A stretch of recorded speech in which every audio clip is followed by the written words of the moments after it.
सरकारी आंकड़ों के मुताबिक सन 2015 से सन 2020 तक 8 लाख लोगों ने भारतीय नागरिकता को अलविदा कहा है। सन 2021 में 1,63,000 भारतीयों ने भारतीय नागरिकता छोड़ दी। इनमें से ज्यादातर लोगों ने अमेरिका की नागरिकता हासिल की। उसके अलावा कनाडा, चीन, पाकिस्तान, इसी तरीके से छोटे छोटे देशों के भी लोगों ने नागरिकता हासिल की है। एक संपर्क का कहना है कि बाहर के बड़े देशों में काफी सुविधाएं मिलती हैं और छोटे देशों की नागरिकता हासिल करने के पीछे कारण यह होता है कि वहां अपना कारोबार स्थापित करने में आसानी होती है। इसके अलावा एक वजह यह भी है कि दूसरे देशों में उनके परिवार वाले रहते हैं, जिस वजह से वे वहां की नागरिकता हासिल करके वहीं रहने लगते हैं। पासपोर्ट रैंकिंग में भारत का स्थान 199 की लिस्ट में 87 नंबर पर है। जानकारों का यह कहना है कि अगर भारत में दोहरी नागरिकता का प्रावधान अगर होता तो शायद नागरिकता छोड़ने वालों की संख्या में कमी आती, लेकिन ऐसा नहीं है। भारत का कहना है कि अगर तुम्हें दूसरे देश की नागरिकता लेनी है तो भारत की नागरिकता पूरी तरीके से छोड़नी पड़ेगी। दूसरे देश की नागरिकता लेने वाले भारतीयों के लिए भारत में यह नियम बना रखा है कि उनके लिए OCI कार्ड की सुविधा दे रखी है। इसके द्वारा बिना वीजा के भारत में आ जा सकते हैं, कारोबार कर सकते हैं और आजीवन रह भी सकते हैं। अब सवाल यह है कि क्या आने वाले वक्त में भारत छोड़ने वाले नागरिकों की संख्या घटेगी या बढ़ेगी? तो इस बारे में इस्राइल में बसे भारतीय नागरिक और वरिष्ठ पत्रकार हरेंद्र शर्मा का कहना है कि ट्रैवल रिस्ट्रिक्शन की वजह से भारतीयों को यात्रा से संबंधित काफी कठिनाइयों का सामना करना पड़ता, जो कि एक वजह है भारत छोड़ने की। अगर इस तरह की समस्याएं होती रही तो जाहिर सी बात है लोग इस तरीके के फैसले ले सकते हैं। मुझे लगता है कि दोहरी नागरिकता का प्रावधान होना चाहिए, शायद इस पर कमी आ सके।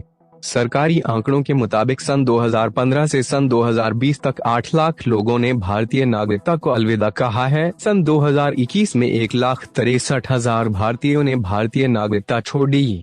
इनमें से ज्यादातर लोगों ने अमेरिका की नागरिकता हासिल की। उसके अलावा कनाडा, चीन, पाकिस्तान, इसी तरीके से छोटे छोटे देशों के भी लोगों ने नागरिकता हासिल की है। एक संपर्क का कहना है कि बाहर के बड़े देशों में काफी सुविधाएं मिलती हैं और छोटे देशों की नागरिकता हासिल करने के पीछे कारण यह होता है कि वहां अपना कारोबार स्थापित करने में आसानी होती है। इसके अलावा एक वजह यह भी है कि दूसरे देशों में उनके परिवार वाले रहते हैं, जिस वजह से वे वहां की नागरिकता हासिल करके वहीं रहने लगते हैं। पासपोर्ट रैंकिंग में भारत का स्थान 199 की लिस्ट में 87 नंबर पर है। जानकारों का यह कहना है कि अगर भारत में दोहरी नागरिकता का प्रावधान अगर होता तो शायद नागरिकता छोड़ने वालों की संख्या में कमी आती, लेकिन ऐसा नहीं है। भारत का कहना है कि अगर तुम्हें दूसरे देश की नागरिकता लेनी है तो भारत की नागरिकता पूरी तरीके से छोड़नी पड़ेगी। दूसरे देश की नागरिकता लेने वाले भारतीयों के लिए भारत में यह नियम बना रखा है कि उनके लिए OCI कार्ड की सुविधा दे रखी है। इसके द्वारा बिना वीजा के भारत में आ जा सकते हैं, कारोबार कर सकते हैं और आजीवन रह भी सकते हैं। अब सवाल यह है कि क्या आने वाले वक्त में भारत छोड़ने वाले नागरिकों की संख्या घटेगी या बढ़ेगी? तो इस बारे में इस्राइल में बसे भारतीय नागरिक और वरिष्ठ पत्रकार हरेंद्र शर्मा का कहना है कि ट्रैवल रिस्ट्रिक्शन की वजह से भारतीयों को यात्रा से संबंधित काफी कठिनाइयों का सामना करना पड़ता, जो कि एक वजह है भारत छोड़ने की। अगर इस तरह की समस्याएं होती रही तो जाहिर सी बात है लोग इस तरीके के फैसले ले सकते हैं। मुझे लगता है कि दोहरी नागरिकता का प्रावधान होना चाहिए, शायद इस पर कमी आ सके। सरकारी आंकड़ों के मुताबिक सन 2015 से सन 2020 तक 8 लाख लोगों ने भारतीय नागरिकता को अलविदा कहा है। सन 2021 में 1,63,000 भारतीयों ने भारतीय नागरिकता छोड़ दी।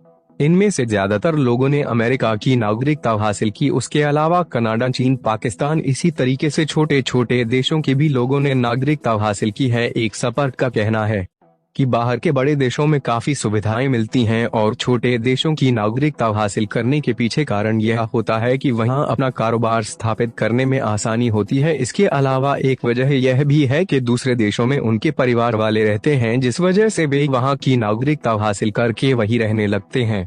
पासपोर्ट रैंकिंग में भारत का स्थान 199 की लिस्ट में 87 नंबर पर है। जानकारों का यह कहना है कि अगर भारत में दोहरी नागरिकता का प्रावधान अगर होता तो शायद नागरिकता छोड़ने वाले